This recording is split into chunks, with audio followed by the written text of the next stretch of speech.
London is an exciting destination both for its residents and the people who visit. It has long been praised as a city with rich history, culture, and authentic products. The local handcraft markets, such as Portobello, Camden, Brick Lane, and Old Spitalfields in East London, have established their names among the shoppers and have become excellent places to visit. While the UK is one of the most capitalized and well-developed countries, there are people who choose to live life at a slower pace and to produce goods in traditional ways. I've been doing design and art for the last 10 to 15 years.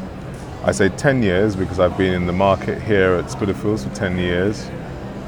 I've been a designer though for 15 years, selling internationally in Paris, New York, Milan, and so on. I've been running the business for almost 4 years. The idea is we do recycle old vintage records. Customers get to choose their favourite records and then we turn them into a clock on the spot for you. As a teenager, I was working in a pizzeria and my boss had another shop and he was a great artist. He was making a lot of things from leather. This is how I was introduced to leather. And I started going to his shop in my spare times and making masks and little bags and stuff, and I discovered I can do. When I left college, that I couldn't get a job in my profession because of cutbacks. So, and I wanted to work with my hands, and there just happened to be this man in a local, very, very, very small town, you'd call it a village, making clocks.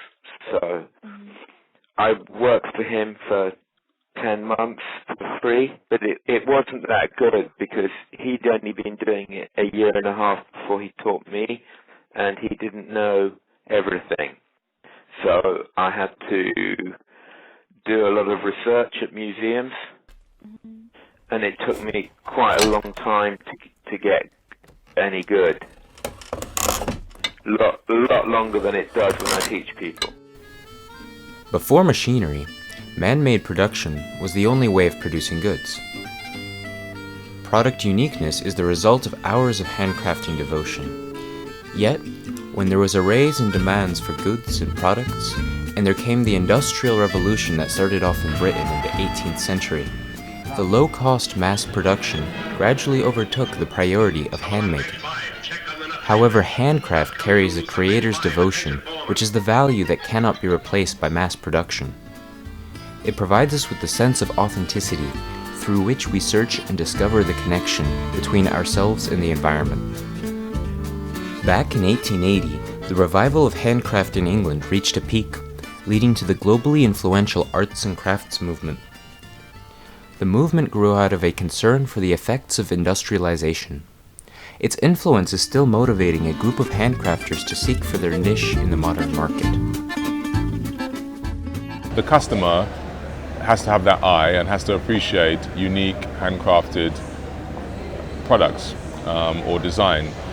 So my products, Curve and Mark brand or the Curve and Mark products, they are not necessarily a cheap product because I think high-end handcrafted luxury materialed products they can't be cheap. So the customer appreciates that. The customers who are individuals. I do have a varied amount of customers. I'd say predominantly the client base that I end up selling to are people who are looking for gifts. I'd generally say I probably sell to people in the age range of 35 to 50, but more often they are buying for people who are younger. I find that in general people who are younger do like the products, but sometimes they don't want to spend as much, or they're worried if they're traveling and they don't have enough packaging in their travel on, etc., etc. Interestingly, when the people who don't know about my business, when they see my products, they think all hippie-ish people are buying. Not at all. Not at all. My customers varies from housewives to very natural living people to bankers. But I can say most appreciative customers are educated, well-traveled, who knows about handcrafts, who knows about other cultures, authenticity, all these things. If you're aware, then you see what you're looking at. But if you're not aware of those things, it's just a shoe. Why is it so expensive? You know? Man-made goods are seen as being superior because more care has gone into making them. There is more value placed on people's labor.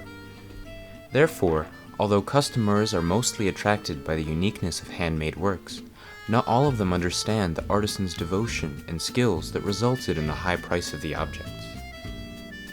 It's impossible to get near the price for a handmade shoe that you can buy from a factory, because the basis of all capitalism is mass production. The more you make, the cheaper it is to make each one. The more you can invest in machinery.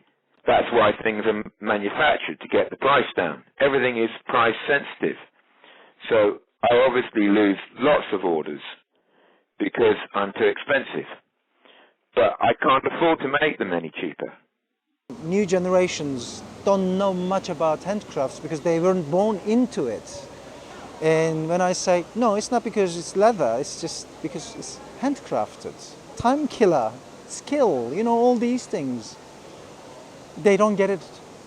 Nobody's telling them the value of a handcraft is something different than a mass product. Handcrafts are dying. Yet, to save them, we ought to understand from where they have always been highly appreciated.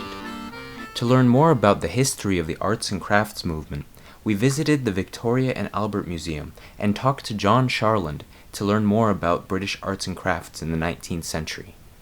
The art critic John Ruskin, in his book The Stones of Venice, had a chapter called On the Nature of Gothic, in which he extolled the virtues of Gothic architecture, saying it's the only true architecture, on the basis that things that were made by hand carried with them the virtues of their creator, so that people who made things by hand created objects that not only gave them more satisfaction, but created objects that were more beautiful and more true. That was an idea later taken up very much by William Morris, who saw handmade goods as being not only more beautiful but also more virtuous than objects that were created by a process of mass manufacture. Problem that Morris and other people in the arts and crafts movement faced was that man-made goods are far more time consuming, far more labour intensive than manufactured goods, and therefore more expensive. So a difficulty that they faced then, and we face then today, is that handmade goods form part of a luxury market rather than being things that large numbers of people can enjoy and own. Looking at the bright side, we hope to see the comeback of arts and crafts. Although the handcraft market has difficulty competing with the high fashion brands, handcrafted products have their own way of surviving, especially in London, the melting pot of cultures. Almost 4.5 years we have been doing this. Just in this market, for those times, we have also tried Camden Market as well. However, the management is more suitable to this kind of handmade kind of trade. Simply because they do prioritise people that make their own stuff. There are markets that do prioritise the fact that we get to make it ourselves, not importing it from other countries. I mean, when you spent 30 years trying to get something right and trying to resurrect it and keep it going, you're thinking, well, is it valid to spend government money on that? I mean, you expect to pay for the arts. Other countries pay for crafts. They pay people to continue to do these things. It's a fine line. I mean, if you're paying somebody to be an amateur, or are you supporting the difference that they need in order to keep going, in order to keep that skill alive? It will be unique because there will be less handcrafts artists, there will be less handcrafts all around, they will be much more precious. It will come back. It will come back. But again, it will be because it will be trendy again to have something handcrafted. I'm not a massive brand, I'm a small independent designer. So the customer also needs to be individual in themselves and not necessarily require a big name. And there is a big trend now for people to find individualistic designers. The good thing about Britain, like, there is space for all of us, for all cultures, especially London.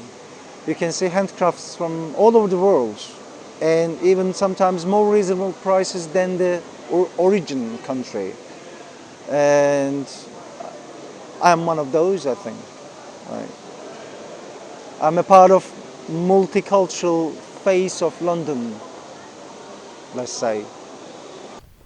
Handcraft will have a bright future ahead, for not only the artists in London, but also customers from all over the world are concerned about preserving handcrafting culture.